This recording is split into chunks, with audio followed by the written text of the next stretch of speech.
नमस्कार मित्रांनो, मी active education YouTube channel मध्ये आपले स्वागत करत आहे। आपणासाठी एक अत्यंत महत्त्वपूर्ण दिलासादायक बातमीचे स्पष्टीकरण करत आहे। तर चला जास्त वेळ न घेता आपण स्पष्टीकरणाकडे वळूया। देशातील 65 लाख पेन्शन धारकांसाठी मोठा दिलासा, सरकारकडून दिवाळीपूर्वीच आनंदाची मोठी भेट। या संदर्भामध्ये बातमीचे शीर्षक आहे, देशातील 65 लाख पेन्शन धारकांना मोठा दिलासा देणारी सरकारकडून दिवाळीपूर्वीच मोठी आनंदाची भेट। जाणून घ्या सविस्तर माहिती। तर चला पाहूया सविस्तर माहिती। नमस्कार मित्रांनो, पुन्हा एकदा आपले हार्दिक मनपूर्वक स्वागत। देशातील लाखो पेन्शन धारकांसाठी मोठा दिलासा, सरकारकडून दिवाळीपूर्वी पेन्शन धारकाला मिळाली मोठी भेट।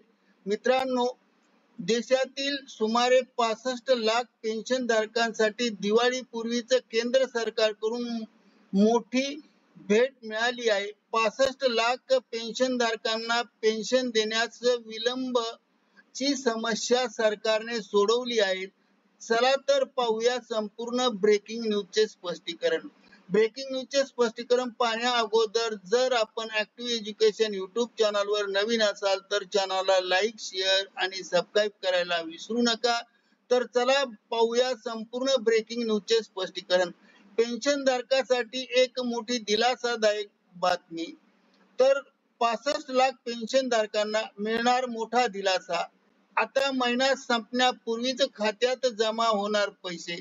सरकारने आपल्या 65 लाख पेन्शन धारकांना एक मोठा दिलासा दिला आहे। वित्त मंत्रालयाच्या खर्च विभागाच्या केंद्रीय पेन्शन लेखा कार्यालयात पेन्शन धारकांकडून त्यांच्या पेन्शनची रक्कम उशिरा येत असल्याच्या तक्रारी प्राप्त झाल्या होत्या। त्यामुळे आता सरकारने या तक्रारीचे गांभीर्याने दखल घेऊन एक मोठा निर्णय घेतला आहे।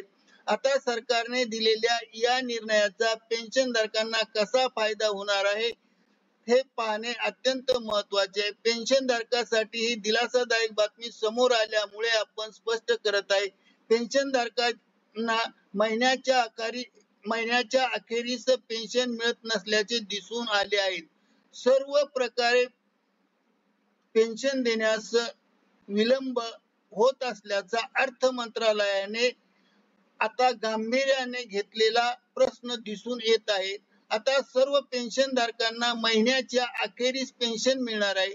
Central pension processing centre CPPC short form महिन्याच्या शेवटच्या कामकाजाच्या दिवशीच दुसऱ्या दिवसापर्यंत इलेक्ट्रॉनिक पद्धतीने अहवाल पाठवून EPPO साइटवर महिन्याअखेरीस निश्चित रक्कम किती पेन्शन धारकांच्या खात्यावर पाठवली गेली आहे हेही आता नमूद करावे लागणार आहे।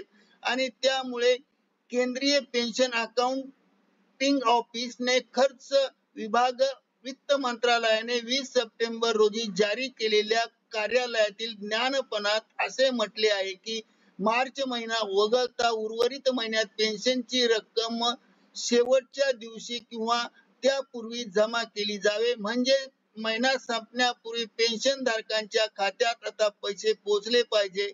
आता CPPC ला मासिक पेन्शन, कौटुंबिक निवृत्ती वेतनधारक आणि कौटुंबिक निवृत्ती वेतनधारकाच्या खात्यात विहित मुदतीनुसार आता दरमहा पैसा जमा होईल याची खात्री करण्याचे निर्देशही देण्यात आले आहे। आणि विविध कालमर्यादेपेक्षा निवृत्ती वेतन, कौटुंबिक निवृत्ती वेतन जमा करण्यास कोणत्याही प्रकारचा विलंब झाल्यास या प्रकरणी योग्य ती कारवाई केली जाईल असेही निर्देश दिले आहेत आणि त्यांच्यावर गंभीररित्या कारवाई करण्यात येईल अशा प्रकारचे माहिती सांगितली आहे। आणि म्हणून ऍक्टिव्ह एज्युकेशन यूट्यूब चॅनलने हा व्हिडिओ व्हायरल केला आहे। मित्रांनो, पुन्हा भेटूया नवीन व्हिडिओमध्ये नवीन अपडेट सह। धन्यवाद। Thank you very much for watching this video.